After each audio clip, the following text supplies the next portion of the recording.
you know. So do you think the Atlanta real estate market, with it appreciating the way it's already appreciating with the, population growing, but then also due to inflation, do you ever think that we'll see the old school, you could go buy you a house for $150 and first time home buy it out and cool out in this thing, or is those days over? I think those days are over. And then also, what do you suggest somebody do that can only afford $150? That's why I say I think most first time home buyers. I think that's the attack. It's on the first time home buyer. And I use the word attack, but some people think it's direct, some people think it's indirect, but they're gonna get priced out. You know how you go to New York and you go to San Francisco, you got to pay to play. Yeah. And I really feel like if we don't create programs with lenders and financing institutions to keep these down payment assistance programs here and only for people that are non-investors, we're gonna have a real problem.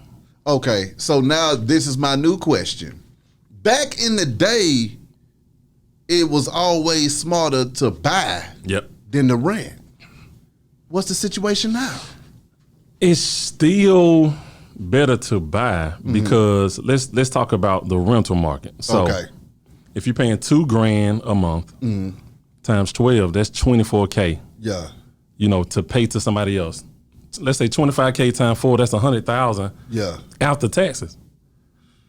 So it's like what you're seeing now is if you're paying your mortgage off, so your actual mortgage is going lower, but you're seeing appreciation, so your margins are growing. But if you're just paying after taxes money to somebody else, you're essentially long term throwing money away. You're looking at a free man over here now. Hey. And when I say a free man, not from jail and all, well, a figurative jail, we'll say that, an oppressive system called corporate America. Yeah. And I'm here in my truest, rarest form because I made investments early. Yeah.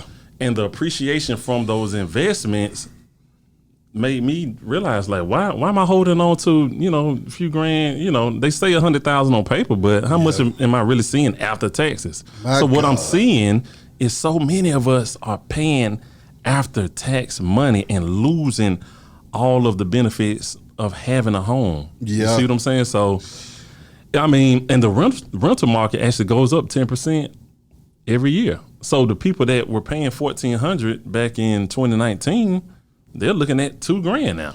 Oh my God! So if you are disciplined and say, you know what, this year I'm a not fuck around in the club so much, with the Louis V. shawty, because I want to tell people, man, and I want to know if you remember this when we was younger. Okay. I got this beard and all that, but pre-beard. Yeah. I remember coming up on some money and being so excited. I call you and I'm like, hey, bro, this business deal went through. I'm happy. Yeah. You're like, bro, what you gonna do with the extra money? I said, man, I'm finna buy some Louis. What you mean, Louis V. shawty? That's what we doing. Exactly. And I remember thinking that was a rites of passage. You get money, you gotta show it, you gotta Yeah. Long story short, 2 days later, my furnace goes out. $2,200. You know what? I'm gonna say. I'm gonna stay in my lane. Yeah. But I say that to say I'm here now, and I'm a free man with my own business, my own brokerage, because I was disciplined. You see what I'm saying? And it's a short time. Really, it's a short discipline window, like 3 to 6 months to get your credit in order. Like, don't take the trips for, just kind of pause for a year. Yeah. And you really said after that, you can literally go buy the car. You can go and take them trips right after. Like, let's stash the money. Let's just think medium to long term, and not just like instant gratification. As a broker and a real estate investor and a realtor at the same time, and somebody that is in the trenches with the common man buying homes, what kind of things and subsidies do you think need to occur in this city and in this state or just in this country to help home buyers be able to buy? Because I know it's got to be frustrating when you're trying to help folks get to where they need to go to, and you realize there are just not enough available resources for people. Yeah. I really think that it's the programs that help first-time home buyers. I think another thing is we need better protection for our elderly too. A lot of properties in the city are getting, a lot of people are getting swindled out of, $500,000 properties that could be passed down through, generations, and create that real generational wealth. Exactly. But I see in Atlanta is really gonna, kind of X out your middle income people.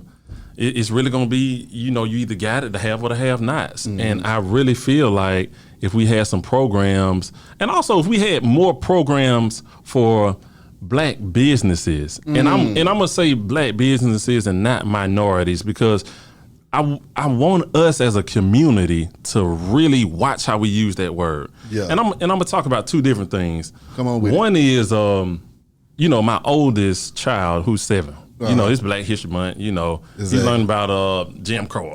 It's just all on his mind. Jim Crow, I learned about this. They beat the hell out of us. They whooped us. They whooped our ass. Oh, daddy. He's never going to come back. Grandma went through this. Daddy. Yeah. But what's happening is that subconsciously we are passing down this trauma, this trauma and this inferiority complex. And it's not conscious all the time, because we need to know the history. Facts. But the issue is, I can see in my 7-year-old, hey, Daddy, this is a lot. Now, if I'm not well versed enough to say, I know the history before Jim Crow and slavery, so I can tell you when we was kings and queens putting on this and we you see what I'm saying? I can show you the history of that. Yeah. So that same boy that's like, damn, like I got born into this. It's like, okay, we gonna make some ancestor music. You see what I'm saying? We gonna get the power from the ancestors. And I think that's the issue, is a lot of times, a lot of people and a lot of groups attached to this minority umbrella, because a white woman is technically a minority. A gay white man is a minority. Yeah. You see what I'm saying? We need stuff for Black businesses. So if I got a brokerage that's teaching financial literacy, and I'm in the schools and I'm really hand-to-hand combating and showing how you can have this financial literacy and create generational wealth, like, we are the kind of companies that need that. I shouldn't have to spend all of my capital trying to save I gotta some live folks. And I gotta save the hood. Exactly. Like, how am I supposed to do this? Come on. Well, we got immigrants coming down. Come on. And if you got somebody 62 or over living, you ain't paying property taxes. My God. They getting paid from other places to come and start your convenience stores. That's why you see them come and have it in our hood. Exactly. They're gifted at. You're not an immigrant coming over here with liquid cash to do this or credit. How? Exactly. That doesn't make logical sense. So that's the issue, is that money got to flow, and it got to flow directly to us. This is supposed to be the city of Atlanta. They call them Wakanda and all this. Come on. But does it feel like that? It feels like the people that are in the know are hoarding it, and they ain't really like moving out of the way. You see what I'm saying? So with that being said, and where would you have to go to find these programs? How would we go about starting these programs for the community to get funding for first-time home buyers, for Black people that want to keep Atlanta, Wakanda, and for business owners in Atlanta that are African American, that are, or foundational Black Americans, because I done had Tariq Nasheed in here, so I can't tell each Black. way. I ain't gonna start. I ain't even gonna go down that road. But so-called Black, indigenous, or exactly, however you want to kick it. How do we find programs for those people? How do we go about drafting that stuff? Who do we contact in legislature, or And this is a slippery slope. But it's the truth. Okay. We've been getting pimped for a long time. Come on now. And pimped from a sense of, we just gonna vote blue. We just gonna go with the flow every time. That's just what we do. Okay. Facts. The truth is, bro, what worked for our grandfathers and for our parents, it doesn't work no more. Okay, let's be for real. It don't work no more. It don't work. Let's just cut out the bullshit. And it doesn't work. This is where it gets slippery and crazy at the same time, because we had to find this out on our face. Yes, on the job training. After we tried to do it like mama and grandmama and daddy and granddaddy and everybody else. Hold on a little longer. Go ahead and retire. And then when you go in there, you catch hell and you're like, what the hell is going on? I'm in my 30s, bro. I'm supposed to give you a whole nother 30 piece. I'm supposed to give you a whole nother 30 piece and retire. I saw my mama, okay? Come on. My dad ain't nowhere to be found, okay? Come on. I ain't seen my dad since I was 6. My mama had to say, hey, bro, I'm 13, 14 years old. Like, listen, bro, I got you and your sister. Okay, you can have anything you want, but you're going to have to work for it. Come on. So I'm a young dude, and I'm carrying the weight of nobody better not come and beat the hell out your sister on your watch. Exactly. Y'all both better come jacked up. Come on. I'm a child acting like a father figure. And now I get older and I'm carrying that same, like, my whole life. And I realized when I first got in corporate, I went to school to be an engineer, man. Mm-hmm. And I was excited about just going to school and, you know, having an internship and a job and actually working in my field. Yeah. And I remember early on, bro, that this wasn't it. Whew. You see what I'm saying? And what I mean by that is when they first told me, when I first started, first 6 months, they said, hey, bro, make sure you the first one in and you the last one to leave, okay? And I at first I'm like, okay, cool, yeah. Because you want to show that you ain't like, you know, you different. What you mean different? Ooh. Yeah, I'm from the city of Atlanta. I'm really from it. 303 10. Come on. You know, zone 4. Yeah. But I'm really from it. But the whole point was, what they were really teaching me is, first of all, you should be happy to be in here. Yeah. Okay? No matter if you're the smartest or if you can do the job better than anybody, just be happy to be in here. Keep your head down. Don't ruffle no feather. Don't fight for what's yours. And it felt like a slow death in there. And I think a part of that is we got to have the self-awareness and we got to have the accountability as a whole to say, nah, we was pimped. Whew. You see, and it's not it's no different than any kind of relationship though, B. Yeah. You know, sometimes you got to leave that woman or that man alone that you know just been pimping you. Come on. You see what I'm saying? So the first part is accountability. You see what I'm saying? And I think that's the biggest thing that I see is like, we don't want to have these uncomfortable conversations to say, no, we need to shake these folks down for what's rightfully ours. Well, see, I'm going to say this too, man, on a whole nother level, but in the same vein. There's so many black folks that have worked in corporate and worked their way up that damn ladder. Yep. And they hear what you're saying and they are 38 hot with you right now because how dare you rage against the machine on some, it ain't good in this house. Right.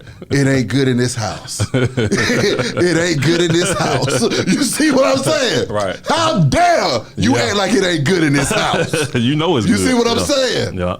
And you telling them, hey man, whether I'm in the field or I'm in the house, it ain't worth it. Yeah. I got to show you. Come on. And that's the difference. Because I got friends and I got coworkers that were in the trenches with me. My last gig, okay, and I had a good job. Come on. They were there with me. And I used to tell them, hey, man, I'm out of here.